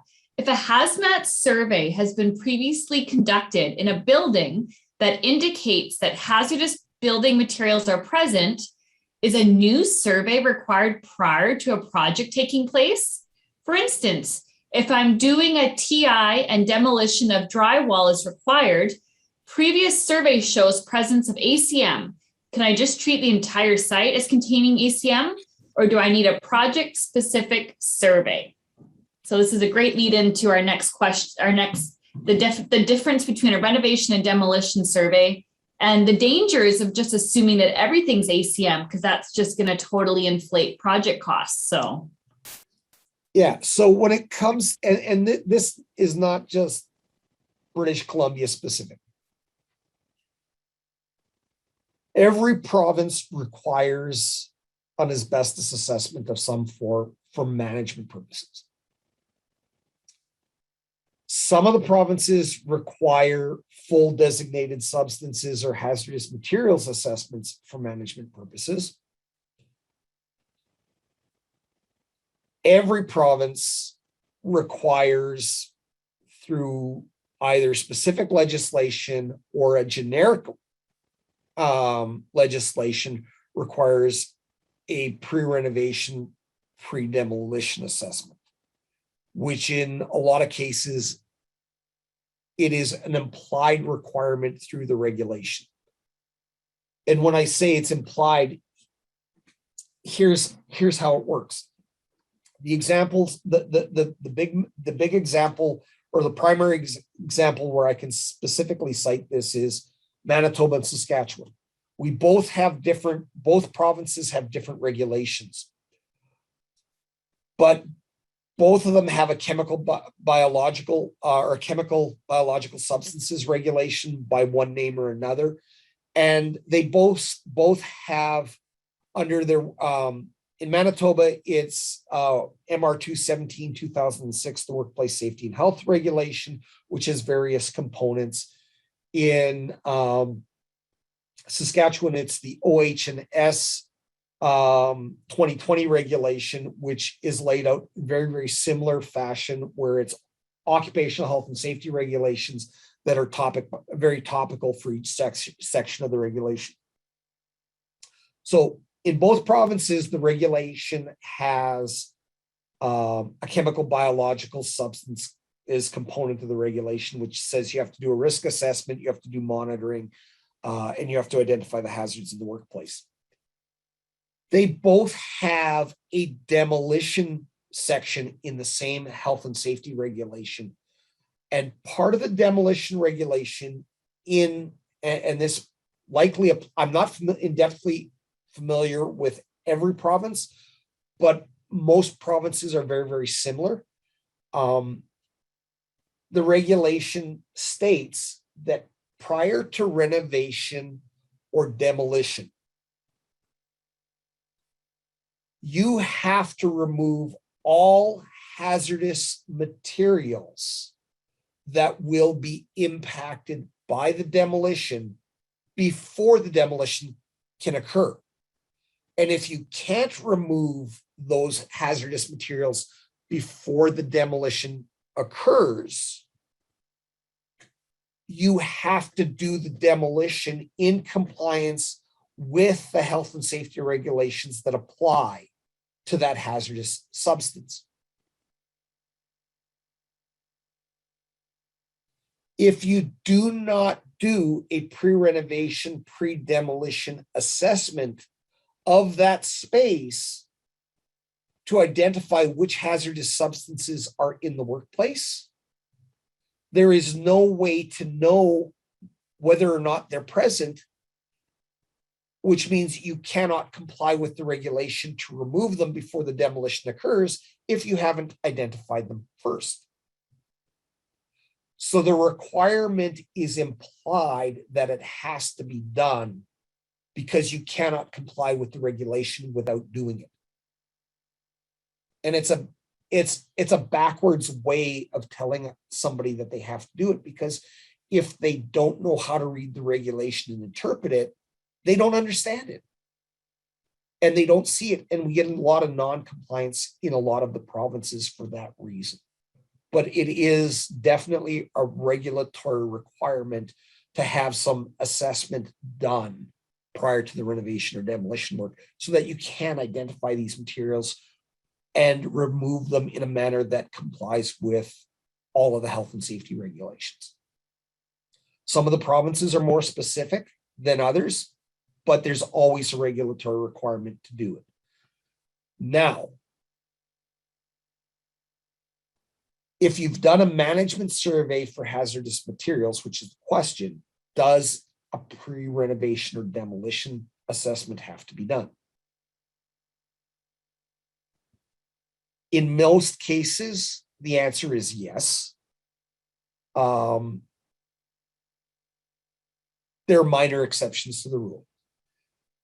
If you are doing an apartment renovation where the old tenant moved out, new tenant moves in, and you want to fix the place up before the new tenant moves in, it's just a simple paint and patch. We're going to paint the walls. We're going to patch any damaged drywall, paint the walls, and we might replace the carpet or the flooring in the kitchen. If that is the only work that is occurring in the space, nothing else, and it's just a surface coatings reno, and the flooring's already been sampled and tested, and you know whether or not it's asbestos containing, you know the paint has been tested and it's not lead based. The drywall, it's drywall throughout and it was tested, and yes, it's asbestos containing. Well, then you can choose to do the renovation and only touch those materials following the appropriate regulations for those materials in that space. And there's no need to do any additional work or testing, because you've already identified every single material that's been going to be impacted by your reno on that management assessment. But that's not the case for most renovation projects, and it's definitely not the case for demolition projects, because there's always the potential for concealed materials. We run the potential of having vermiculite poured inside hollow concrete block wall cavities. We have the potential for vermiculite to be in attic spaces. There could be sprayed fireproofing on structural steel above a plaster or drywall ceiling. There could be concealed mechanical insulation above fixed or solid ceilings that wasn't identified. Or there could be mechanical insulation in bulkheads or pipe chases that wasn't previously identified. There could be multiple layers of flooring that wasn't previously identified in the building. there's always a potential for concealed materials that could be uncovered or disturbed during a demolition project or a renovation that has selective demolition.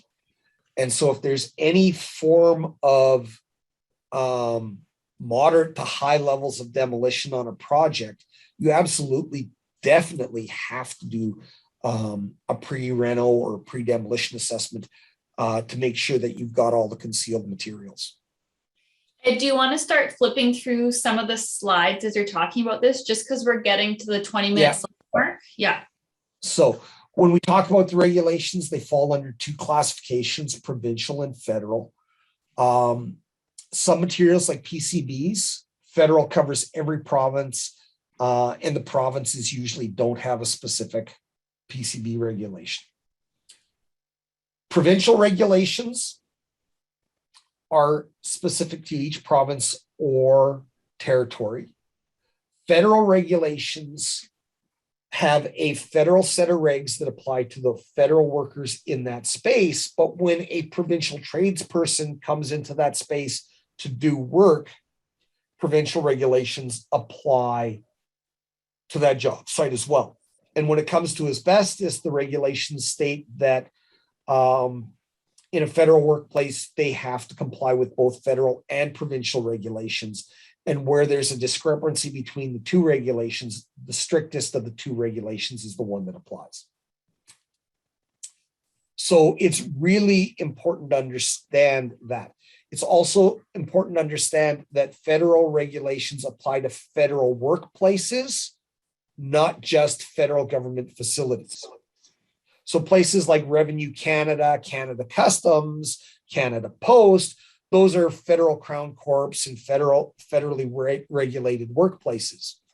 But banks are federally regulated workplaces. Federal feedlots and animal feed manufacturing places fall under federal regulations. Places like fisheries and oceans, federally regulated. Telecommunications sites, whether it's television, radio,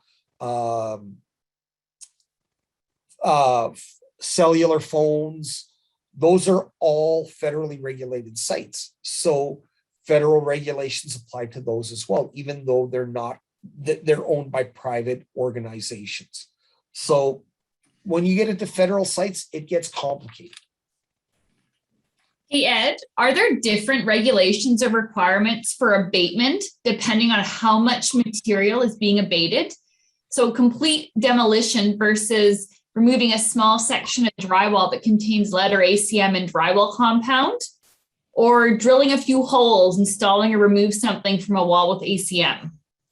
Absolutely, and it changes from every province, every jurisdiction, province to province and federal to federal. Drywall joint compounds, a good example of that. In some of the East Coast provinces, it's low risk. Saskatchewan, it's low risk, regardless of the amount of drywall with joint compound. Alberta, I believe I'm not 100% sure, I believe it's moderate risk. Ontario, if it's less than one square meter, it's low risk. If it's more than 1 square meter, it's moderate risk. You get to BC, if it's on a vertical surface, it's moderate risk. If it's on an overhead surface, it's high risk. You get into Manitoba, if it's less than 3 hours worth of work, it's moderate risk. If it's more than 3 hours worth of work, it's high risk. So we see this astronomical range of procedures that's required province to province to province for drywall with joint compound. Yet the exposures are the same no matter which province that you fall into. And it's really frustrating for anybody that's got a national portfolio. Drilling through a non-friable material with a HEPA filter, power tool fitted with a HEPA filtered dust collection unit. Some provinces it's low risk, others it's moderate risk. Federal requirement is moderate risk. So those are two examples of one procedure that changes dramatically from one province to the other based on regulatory requirements. Regardless of what province you're in, hazardous materials must be identified prior to renovations or demolition, which means you need an assessment with a report. And any disturbance of those materials must be done in a safe manner and disposed of appropriately, which means you need to have qualified contractors and competent consultants. And that's where it gets difficult, because there's a lot of fly-by-night contractors out there that claim to do good work. There's a lot of fly-by-night consultants out there as well. And it's really challenging to sort that out. Actually, the Saskatchewan government through the Workers' Compensation Board had sent me some documents, asked me to help prepare and peer review some documents, because they wanted to provide guidance to homeowners on how to retain a good contractor or qualified contractor, and how to determine what's a competent consultant. So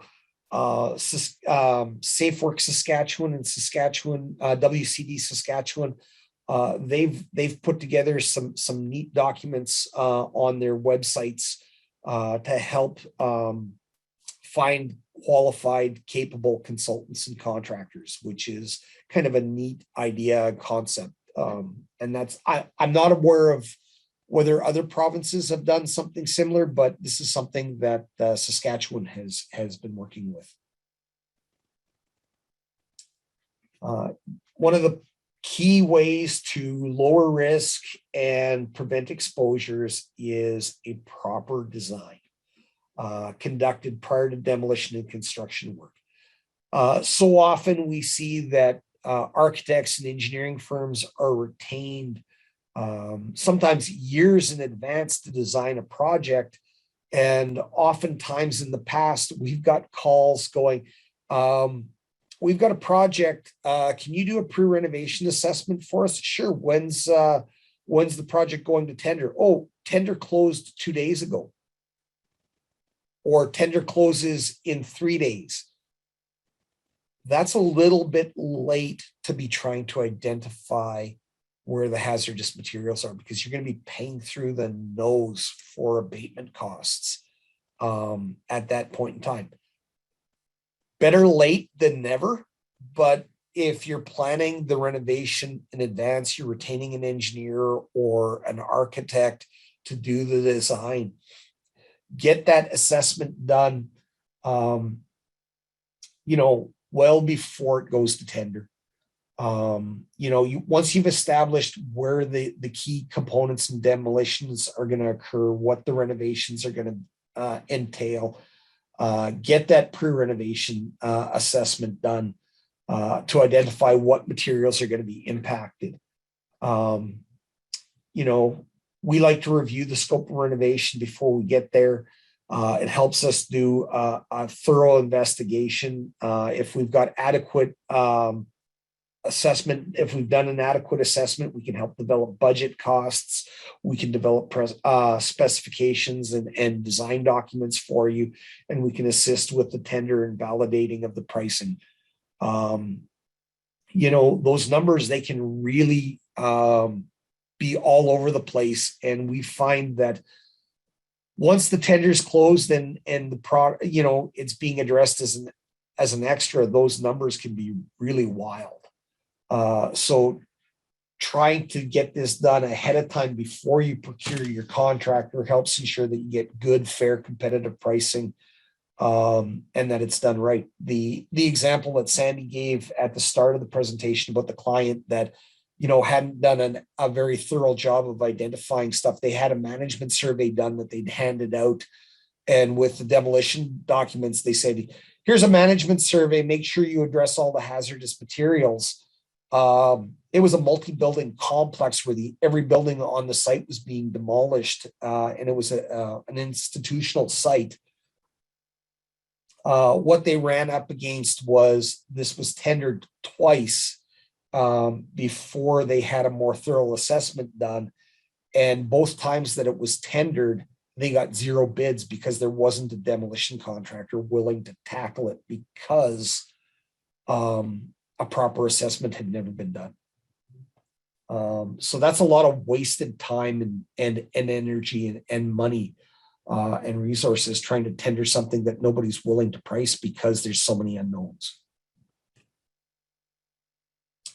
Once everything's been identified and proper scope of work's been determined and procedures, we can execute the project by removing the hazardous materials in a safe manner, implementing good safe work practices, which ensures that the job is done safely, it's done more cost effectively, and it's done more efficiently. Oftentimes, we see clients not wanting to get the assessments done because they want to try and keep their costs down. And if I identify hazardous materials, it's going to cost me much, much more. But the contractors are becoming much more aware of the hazardous materials that are out there. They're becoming much more safety conscious than they were a decade ago. And they're much more likely to flag things up as an extra after the fact if it's not clearly identified up front, which means your costs and your liability go up dramatically. Validating the work, monitoring the work for compliance with procedures, verifying the scope of work, doing air monitoring, making sure the waste is handled properly through inspection reports, waste documentation, and closure reports are all key components to help ensure that job is done safely and adequately to ensure that, exposures are not occurring. So what are some of the best practices during renovation and demolition and ways to limit your liability? Well, making sure that the building is assessed thoroughly during the planning stages of the project. Getting in there sooner than later is really important. If an initial investigation was completed very, very early on in the case, it is very likely it was a management level only. So you need to ensure the area of the pre-renovation or demolition has intrusive investigations and sampling completed.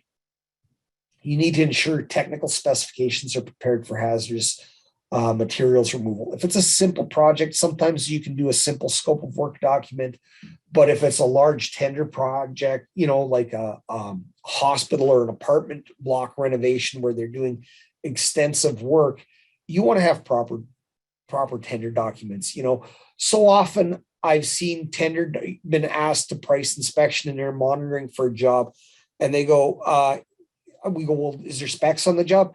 Yeah, there was, and the contractor comes back and they show us, yeah, there was a general specification done, and there was one page at the back of the document that said, do all asbestos removal in compliance with all applicable regulations and guidelines. And that was and then there was a 5-year-old asbestos management survey report attached to the back of it, of the document. And they expect the contractor to price that thoroughly, have no unforeseen extras, and then they wonder why the job goes to hell in a handbasket afterwards. And we've seen this with a number of architectural firms across the country historically over the years.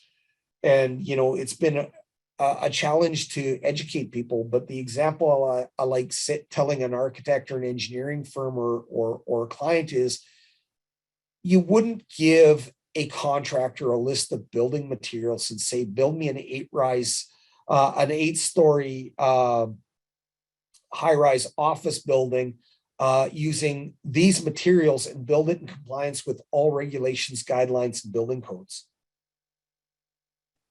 Because your pricing is going to be off the chart and you have no idea what you're going to get for a building. Clients take the time to hire an architect or an engineering firm to make sure that they get that everything's built the code, to make sure that everything's painted the colors they like and using the interior design that they want and the schematics that they want and the layout they want for an effective, efficient use of the space that they're designing and wanting to occupy. Wanting to make sure that you've identified hazardous materials and that the contractors are using the appropriate procedures for the jurisdiction that they're in and that they're doing things safely and correctly. That's important. And so taking the time to develop proper specifications and documents to ensure that it's priced correctly and done right is important. And it really does reduce your liability. It helps ensure that the contractors have the proper insurance in place to do the work safely. And quick question, if you have the statement in your hazardous material assessment, assume all plaster containing based on a few samples, so less than 5% of the total number of samples, is there a way to eliminate certain sections of the building and describe them as non-containing at this point? Yes, it can be done. We refer to that as delineation. So you can go into a building and do extensive testing to delineate where asbestos containing materials may or may not be present when it comes to things like plaster and drywall joint compounds. But it does require thorough and extensive testing, and it requires good record keeping. We had a situation where we had a hospital renovation that was done, and some of the plaster tested positive for asbestos and some of it didn't. And we went through and we did extensive testing in this wing of the hospital, and we did very, very thorough record keeping, and the results were all over the place when you initially looked at the lab report. But the tech did a phenomenal job of recording where they collected every sample in the field. And when we went back with the lab reports and the drawings, we were actually able to identify that every single positive hit for asbestos in the plaster was from a sample that was collected above the 4-foot level. And every sample that tested non-asbestos was below the 4-foot level. And what had happened was, at some point in time, they went through and renovated the space, and they replaced the lower 4 feet of plaster throughout the entire wing because it had suffered extensive damage from the hospital beds and gurneys hitting the walls. So we were able to specify that only the plaster above the 4-foot level had to be abated on this renovation following asbestos precautions, and everything below the 4-foot level could be demolished afterwards following regular demolition procedures, because we were able to delineate exactly where the asbestos containing drywall or plaster was in this wing of the hospital and where it wasn't. Sometimes we can be very successful at doing this. Other times the results are hit and miss. So yes, we can, but it does require good record keeping and extensive testing. And so it's also important to determine the frequency and types of inspection and air monitoring for the project. Is it an abandoned building that's going to demolition, or is it an occupied school or healthcare facility? Is it a federal site, or is it a provincially regulated site? Because each jurisdiction has their own requirements for air monitoring, and some of the jurisdictions are much more stringent than others. And it's going to be dependent on the type of materials that are being removed, because the regulations, low risk, moderate risk, high risk, the different jurisdictions have different requirements for different monitoring based on those components as well.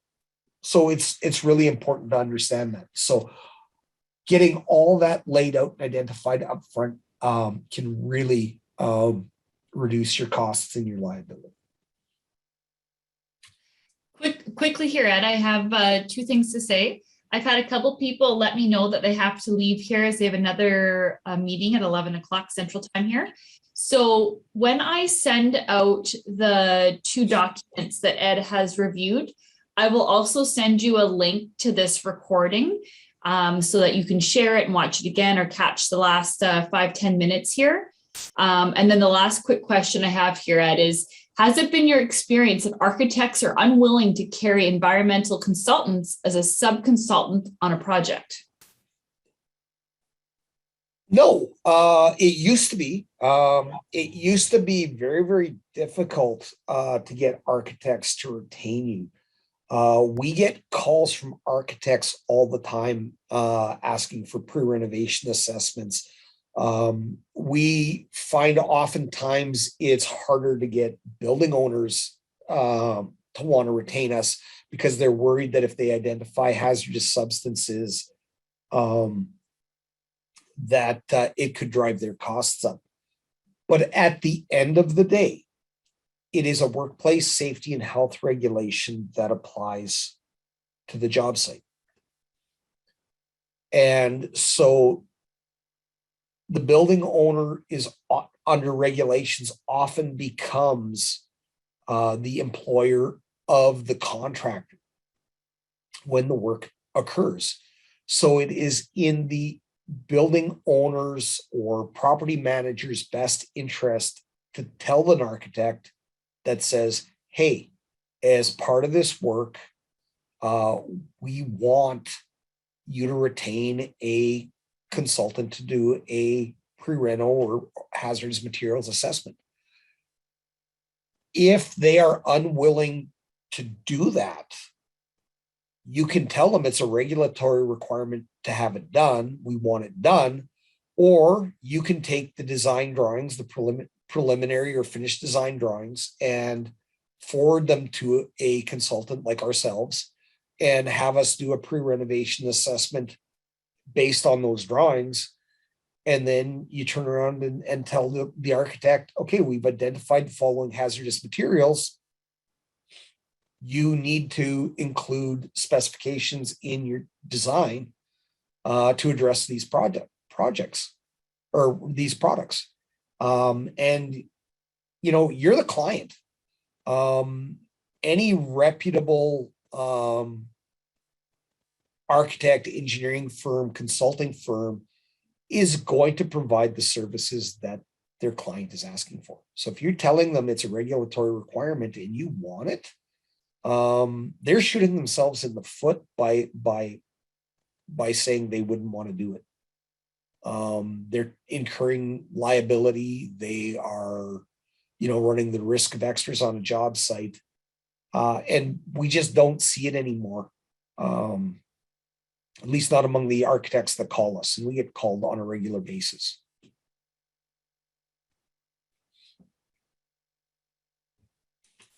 So how can we find cost savings during a renovation and demolition? Well, use caution when requesting unit rates. Some clients, in some cases, clients don't want to bother trying to quantify materials, and they go, well, just provide unit rates for everything. The problem is unit rates, somebody has to quantify how much material is there as part of the work. Are you going to trust the contractor to quantify them accurately? Are you going to pay somebody to babysit and take off the unit rates throughout the whole project? When they do unit rates, if they are giving back credits, the credits are never the same value as the deletions are never as the same value as the add-ons. We're adding on more, but if we're taking stuff out of the contract, we're only giving you pennies on the dollar.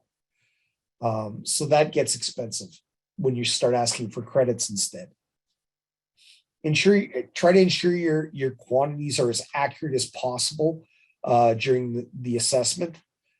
If the building is to be demolished, keep your power and water available to the site as long as possible. If the contractors have to bring in temporary power and temporary water to provide services while they're removing the hazardous materials, they're going to be paying extra for it. And, doing pre-renovation, pre-demolition investigations with intrusive testing beforehand helps identify hidden materials that could be considered extras. If you're demolishing a building and there's solid plaster ceilings throughout the building, knowing what's concealed above those plaster ceilings before the demolition starts can save you a lot of money. Engineering controls. There's various types of personal protective equipment. It's important to know personal protective equipment is usually considered a last line of defense on a job. If we can implement engineering controls or other processes that mean the job can be done safely, that's important too. Our top 10 strategic takeaways for a project success. The road to success is paved with advanced planning and budgeting. Providing accurate details on the scope of the renovation and demolition drawings to the contractors. Conducting detailed assessments with destructive testing to identify, hidden concerns ahead of time. Provide accurate account of hazardous materials, locations, and quantity. This is a hazardous materials assessment report. Making sure it's a pre-renovation and not just a management report. It's important to note the regulations in every province call for a asbestos assessment as a bare minimum for management purposes. And most provinces call for these to be updated annually, or at least on a regular basis. If a client is providing a management report that is more than a year old, unless it was for a specific pre-renovation project, it generally is not current and up to date or compliant with the regulations. Prepare detailed specifications and or a scope of work for the abatement to ensure that contractors are pricing apples to apples and that they're pricing everything that needs to be priced. And tender to qualified contractors. If the you sometimes wonder about contractors based on the names of their companies, and you can't always go by a contractor's name, but some of the contractors that get retained, you see their names and you go, oh my gosh, how did anybody ever decide that it was a good idea to award a contractor to this or a contract to this company? Because my goodness, they really didn't put much thought into naming their company. What are they putting into the work that they're doing? And oftentimes some of those jobs go way off the sidetrack. Request unit pricing for hidden materials in uncontemplated scope. Unit pricing is a good thing to include, but be very careful about what you price and how you go about pricing or requesting pricing. And what you're asking unit rates for, because you want it to be specific to stuff that covers off things that might have been missed, but doesn't include stuff that's blatantly obvious. You can go into a mechanical room and you can see what's there for pipe insulation and mechanical equipment. And there's no reason a contractor can't go in there and get detailed pricing. But having unit rates for unforeseen on a demolition project, where if we punch open a wall and we find something that was unexpected, that's a good idea, and it's beneficial to have. Make sure the work is monitored for compliance, scope, and schedule. And that includes monitoring to ensure that everything that needed to be taken out was taken out and that it was taken out properly. And that's covered in conducting your final inspections to verify that the scope of work was actually done right. And then document that everything was done correctly in a closure report.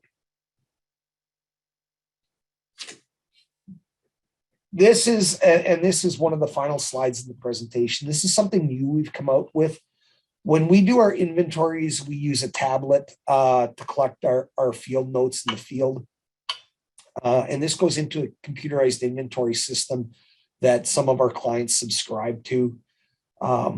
We've developed a new technology where we can generate QR codes on labels that we can stick to the door frame of a room.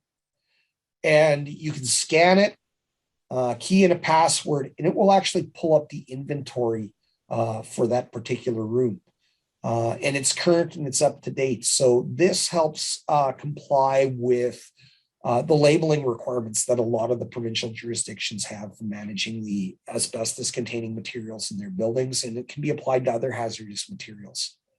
Sandy's really knowledgeable on this and may have more information that I didn't cover. I'm happy to talk about it, but we're getting a little bit over time. So if you're looking for more information on the QR codes, shoot me a message. I'll put my email address in the chat. And also, if you do require a certificate for continuing education requirements, shoot me a message. I already have a number of people that have, and I'd be happy to get a certificate made up for you. Ed, I just have two last final questions here for you. They're actually really good ones from the audience. Can you define what constitutes an annual update? And are you obligated to address issues identified in the investigation as part of a management report? Okay, so some provinces call for annual assessments, reassessments. Others call for regular reassessments. Then you get provinces like Saskatchewan that calls for an annual reassessment of friable materials only. So every province has slightly different requirements, but they're all very similar. So where a management survey identifies the materials that are going to be potentially impacted by day-to-day activities within the space, whether that's building occupants, maintenance, everyday day-to-day activities.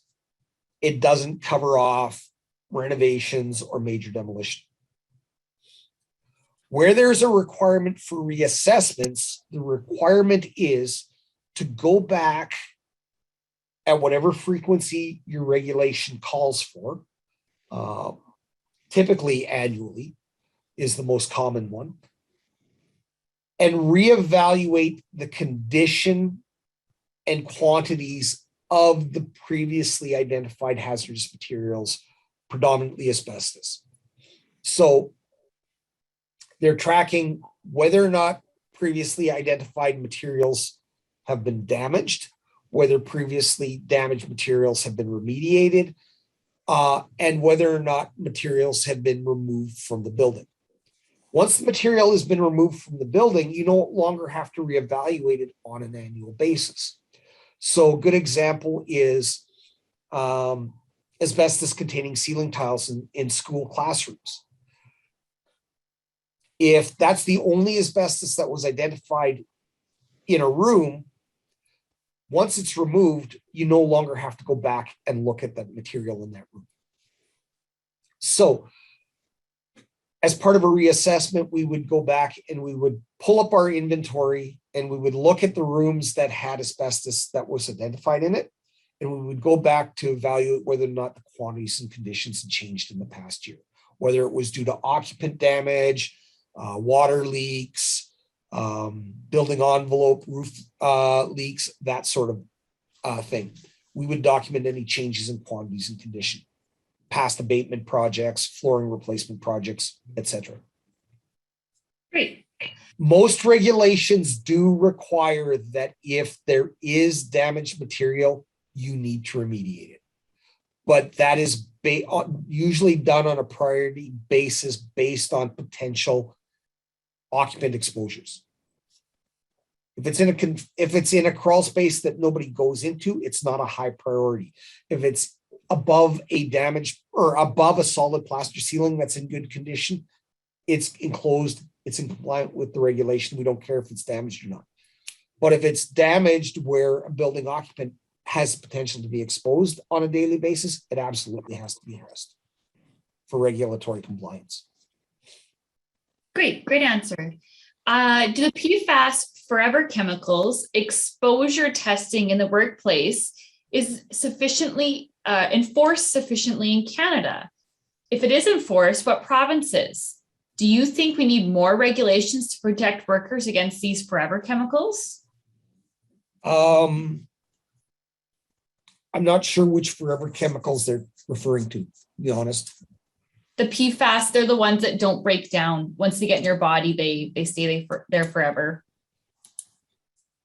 Well, the regulations are clear. If there's a potential exposure concern, risk assessments have to be done. They have to be dealt with either through proper personal protective equipment or engineering controls. So the regulations are very clear and defined on any chemical, biological substance that has potential to create a worker exposure. There's occupational exposure limits that are in place for people that are working with them, all that stuff. The regulations are very, very good. The question becomes, are the employers identifying them adequately, and is there adequate enforcement? And it's really hard to say because there's so many different workplaces and so many different products that are being used. I don't know firsthand the level of enforcement and whether or not it's adequate. Most of what I deal with is building materials. It's not a lot of chemicals that are used in the workplace. So that's more of an occupational health and safety, occupational hygiene, which is a different department that we deal with. But I know there are a lot of those products. We've done work in auto body shops and stuff and seen that workers that are regulated to be on supplied air for dealing with isocyanates are using half-face respirators that are not being used or stored correctly, and they are not the correct respirator for the work that they're doing. So we know for a fact there is a lot of non-compliance. How well that's enforced changes from province to province and jurisdiction to jurisdiction. And inspector to inspector sometimes, unfortunately. Yeah. Yeah. So Ed, that looks like that's all the questions I like kind of going through them as they come up, because then people aren't left there wondering. So in saying that, guys, I'm so sorry that we went over 15 minutes over. It is a lot of information. We're talking national, coast to coast regulations and nuances. You'll expect an email from me in the next couple of days once this recording has been finalized. So thank you very much, Ed, and thank you, everyone. If you have any questions or need support, we have offices coast to coast, guys. This is confusing stuff. We're here to help you. Okay. If you have questions, feel free to send me an email with questions. If it's not from my jurisdiction and I don't know the answer, I can point you to the person in the company that has the answer you need. Yeah. Thank you.